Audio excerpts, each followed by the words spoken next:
कोई भी समाज शून्य में जीवित नहीं रह सकता। उसे अपने लोगों, अपनी जमीन, अपने पेड़ पौधों, अपने कुओं, तालाबों और खेतों के लिए कोई न कोई ऐसी व्यवस्था बनानी पड़ती है जो समय सिद्ध और स्वयं सिद्ध हो। काल के किसी खंड विशेष में समाज के सभी सदस्यों के साथ मिलजुल कर जो व्यवस्था बनती है, उसे फिर सभी सदस्य पाल पोस कर बड़ा करते हैं और मजबूत बनाते हैं। ऐसे में समाज का जीवन बिना रुके अबाध गति से चलता रहता है। और ऐसे में यदि नियम अनुशासन में कहीं अनदेखी होती है तो समाज भी टूटता है और गांव भी।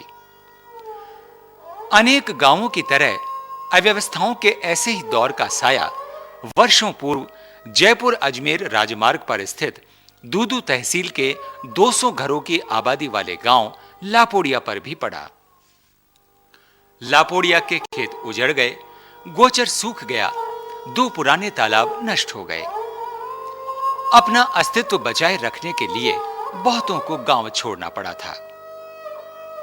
इनमें से ही एक लक्ष्मण सिंह जब वापस लापोड़िया लौटे तो उन्होंने गांव के लोगों के साथ मिलकर नवयुवक मंडल की स्थापना की और इस संगठन को आधार बनाकर गांव के विकास के लिए काम करना आरंभ किया।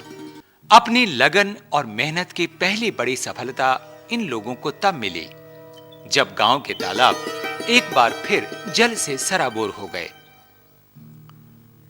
गांव के जो लोग अब तक तालाबों को सुधारने में लगे थे, अब दुगने जोश के साथ गोचर को ठीक करने में जुट गए। इसके लिए विलायती बबूल को जड़ से उखाड़कर उसकी जगह गड्ढों में देसी बबूल और बेर आदि का रोपण किया गया। गोचर भूमि को हरा भरा करने के लिए विशेष प्रकार की चौका प्रणाली अपनाई गई, जिसमें क्रमबद्ध आयताकार गड्ढे खोदकर पानी को रोका जाकर उसमें घास आदि लगाई जाती है। इन कोशिशों का नतीजा यह रहा कि लापोड़िया का गोचर आज फिर लहलहाने लगा है।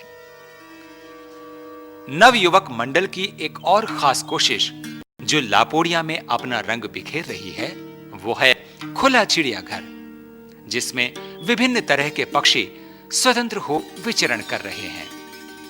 लापोड़िया से शुरू हुआ यह गोचर संरक्षण आंदोलन उमेरिया, सीतापुर, महत सागर, मदनपुरा और गणेशपुरा सहित आसपास के सैकड़ों गांवों में चेतना फैलाकर अपनी खुशबू फैलाने लगा है।